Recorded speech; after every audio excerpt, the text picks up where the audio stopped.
Good evening friends. দেখো পঞ্চমীর সন্ধ্যা, সবাই ঠাকুর দেখতে বেরিয়ে গেছে আর আমি এখনও ঘরে বসে রান্না করছি। একেই বলে কপাল। সন্ধ্যাবেলা মেয়ে বলছে আমি পিৎজা খাবো। আমি বলছি এখন পিৎজা কোথায় পাবো, এখন তো পিৎজা হবে না। সকালে রোল করে দিয়েছিলাম, এখন আবার পিৎজা বলছে। হ্যাঁ বলুন তো, পিৎজা বানানো কি মুখের কথা? আগে থেকে ডোটা বানিয়ে রাখতে হয় পিৎজার। তো কী করবো, আমি শেষে শুরু করে দিলাম আমারই কাজ। এবার অর্ডার করতে গেলে তো আধা ঘন্টা লেট হবে। শেষে আমি কী করলাম, আটা মাখলাম একটু। আর ঘরে আমার পিৎজার মশলাটা বানানোই ছিল। অ্যাকচুয়ালি এটা আমি বানিয়েই রাখি, মাঝে মধ্যে ধরুন একটু ব্রেড কিনে নিয়ে আসলে এই মশলাটা দিয়ে ব্রেড দিয়েও ভেজে দিতে পারি। এই মশলাটার একটা রেসিপি আমি আপনাদের দেখাবো।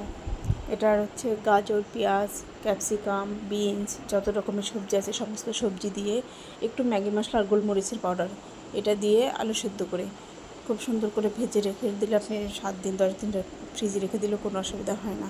আমি এটা করে মাঝে মধ্যে রাখি, কারণ সন্ধ্যাবেলা মেয়েরা কিছু খেতে চাইলে ধরুন ব্রেড কিনে নিয়ে আসলাম, তো এটা ব্রেডের মধ্যে দিয়ে দিলাম, একটু চিজ একটু পনির দিয়ে দিলাম, আর ডিম ফেটিয়ে ডিমের ব্যাটারের মধ্যে চিজ বল বানিয়ে দিলাম। এভাবেও বেশ সুন্দর সুন্দর খাবার তৈরি করা যায়। তো যে কোনো আইটেম একটু ঘরের মধ্যে বানিয়ে রাখলে যখন তখন বাচ্চারা আবদার করলে বানিয়ে ফেলা যায়। তো বলো আমার হোমমেড পিৎজাটা কেমন লাগলো, কমেন্টে জানাও সবাই। Bye bye.